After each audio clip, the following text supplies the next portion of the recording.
एकादशी का व्रत कराया था। बद्रीनारायण भगवान को माता लक्ष्मी ने एकादशी का व्रत कराया था। क्यों? चंद्रायण एकादशी व्रत की माता। एकादशी है कौन? तो कहा जिसको व्रत करने पर भगवान नारायण भी जिसका व्रत करते हो, भगवान माता लक्ष्मी जिसका व्रत करती हो, वो एकादशी है कौन? तो शास्त्र वर्णन करता है महाराज, स्कंद पुराण का सुंदर चातुर्मास्य खंड के अंतर्गत वर्णन आया है महाराज। एक बार भगवान विष्णु आनंद में विराजमान थे, पद्मावती और माता लक्ष्मी दोनों उनके पास में विराजी हुई थी महाराज, दोनों बैठी। भगवान लक्ष्मी और पद्मावती दोनों बैठी, एक सिर के पास, एक चरण के पास। कुछ समय बाद वहीं पर ब्रह्मदेव का आगमन हुआ और ब्रह्मा जी आगमन पाकर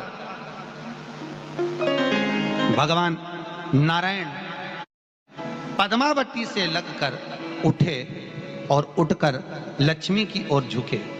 झुकने पर इन तीनों के समागम से भगवान नारायण के हृदय चित्त से एक कन्या प्रकट हो गई।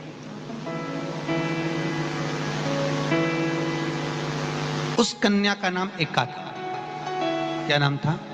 एका। अब 10 उसके गुण इतने प्रबल थे, वो 10 गुण उसके बड़े प्रबल थे कि वो एका जिसको निहारती थी उसको संपदावान बना देती थी, जिसको देख लेती थी उसके जीवन में वो आनंद की अनुभूतियां करा देती थी। एका जिस मार्ग से जाती थी उस मार्ग के द्वार खोल देती थी। एका का पुण्य इतना पुण्य प्रखर।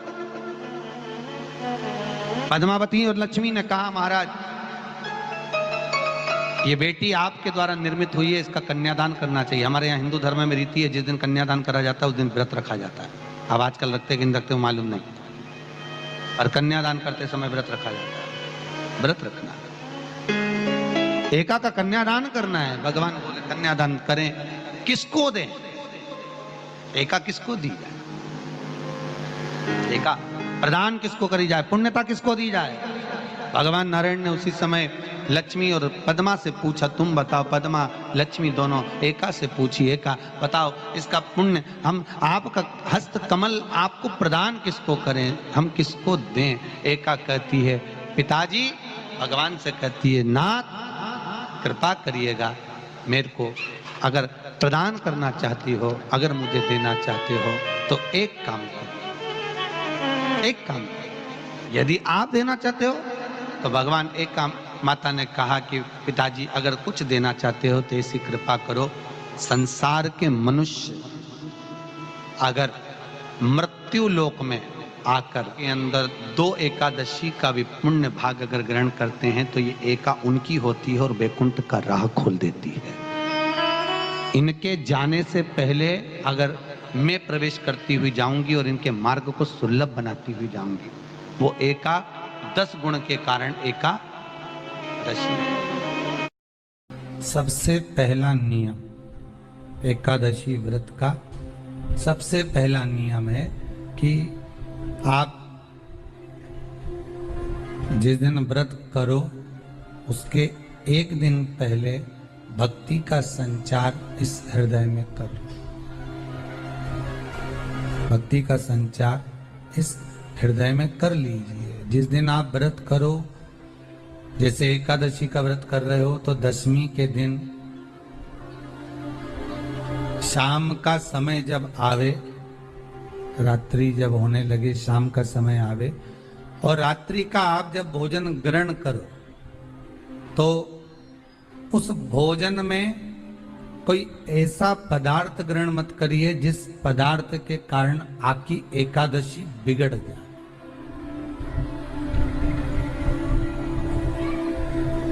एकादशी का दूसरा नियम बहुत ध्यान से सुनिएगा। जिस दिन आपकी एकादशी का व्रत हो उस दिन प्रयास करिएगा कि अपने हाथ से किसी भी वृक्ष की कोई पत्ती टूटे ना।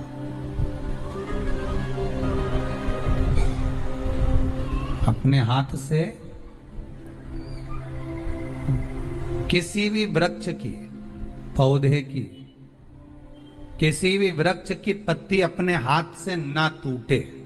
बहुत ध्यान दीजिएगा महाराज। एकादशी का ये दूसरा नियम है कि अपने हाथ से किसी पौधे की, किसी वृक्ष की, किसी डाली की कोई पत्ती टूटे ना, कोई पत्ती ना टूटे, इसका प्रयास करिए। यहां पर तीसरे नंबर का जो, चौथे नंबर का जो उपाय बताया है, उपवास करने का जो नियम बताया, उसमें वर्णन किया एकादशी के दिन अगर आपका व्रत है तो आप भूलवश भी डब्बे में रखी हुई रोटी गाय को ना देते हुए कुछ थोड़ा सा फल, फलहार, कोई केला, कोई सेब, जो आप खाते हो, अंगूर, पपीता, जो आप ग्रहण कर रहे हो, उसका थोड़ा सा भाग आप गाय को प्रदान करो। आप गाय को दीजिए।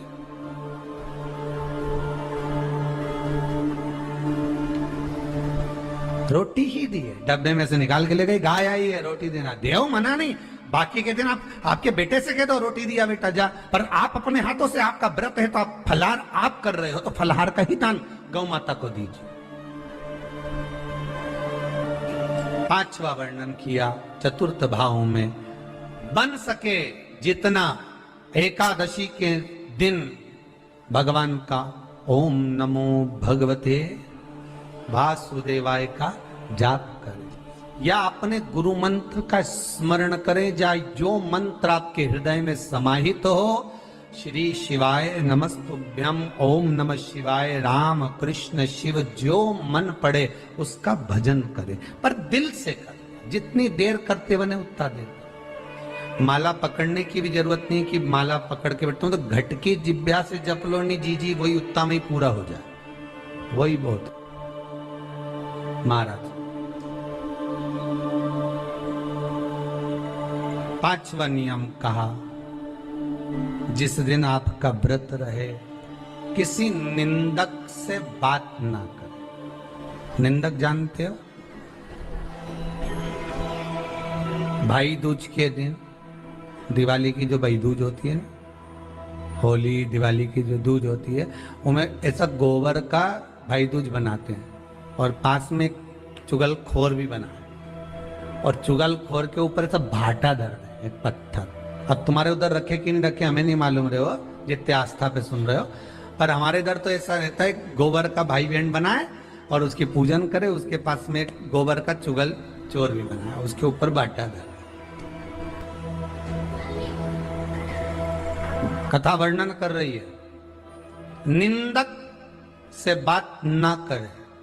मान लो किसी ने आकर आपको निंदा कर भी दी तो तुरंत सूर्य नारायण भगवान का दर्शन करें और 3 बार उनका दर्शन कर कर नेत्र बंद करें, तब जाकर वो निंदा जो अंदर गई है, अंदर पवित्रता प्रदान करेगी, तब जाकर एकादशी का व्रत लगेगा। पहले तो प्रयास करो, अगर जो निंदा करने आता है ना तो उसको उस दिन एकादशी वाले दिन दरवाजे पे लिख दो कि चुगल चोर। फिर कहा जीव की हत्या ना करे, अगला नियम है, अपने द्वारा जीव की हत्या ना हो, प्रयास करना, किसी को कष्ट ना हो। 18 नियम में से एक नियम और, प्रयास करिएगा एकादशी जब भी करें तो द्वादशी से जुड़ी हुई करें, 10वीं से जुड़ी हुई एकादशी कम करें। जो वैष्णवों की एकादशी कौन सी होती है? जो एकादशी द्वादशी से जुड़ी हो, 10वीं से नहीं। 10वीं से जुड़ी हुई एकादशी व्रत कहलाती है, और द्वादशी से जुड़ी हुई एकादशी पुण्य फल प्रदान कर कर वैष्णवों को भगवान के चरण में छोड़ आती है। इसलिए एकादशी द्वादशी से जुड़ी हुई होना चाहिए,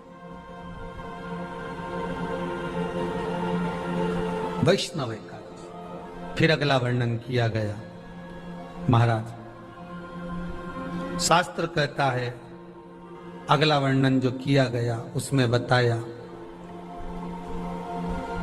प्रयास करें जिस दिन एकादशी हो उस दिन घर में बुआरी झाड़ू आदि जो लगती है, वो दूसरा लगा ले। क्यों? उसका वर्णन है, अगर आप बुआरी लगाएंगे, झाड़ू लगाएंगे, पोछा लगाएंगे, तो हो सकता है कोई जीव आपके हाथ के द्वारा मर जाए। तब एक बार ये कथा हमने काशी में कह दी थी। कहां करोगे? सारे व्रतों में केवल एक व्रत ऐसा होता है एकादशी का, जिसका उद्यापन पहली एकादशी पर भी कर सकते हो।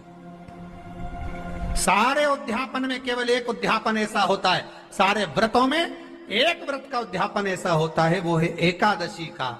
ये जरूरी नहीं कि 26 पूरी होगी तभी तुम करोगे, या तो पहली में ही कर लो या फिर 26 पूरी हो तब कर। पर उद्यापन, अब तुमको ऐसा लगे कि हाँ मैं अभी तो जीऊंगी हो, अभी तुम्हारा बाल भी धोला नहीं हुआ, तुमको ऐसा लगे तो अभी तो मैं तो बढ़िया, तो पहली पर करने से क्या फल मिलेगा? तो एकादशी की नियमावली कहती है, अगर मान लो आपने पहली एकादशी पर भी उद्यापन कर लिया, इसके बाद में जितनी एकादशी करोगे वो सारी तुम्हारे खाते में जुड़ती जाएगी। मतलब बैंक में खाता खोल लो, ठीक है? खाता खोल लिया, अब जितना कमाता जाओगा उसमें डालते जाओ, जितनी कमाई करके लाओगे उसमें जमा करते जाओ। एकादशी एक बार उद्यापन पहले में भी हो गया तो बाकी का पुण्य तुम्हारे खाते में आ जाएगा।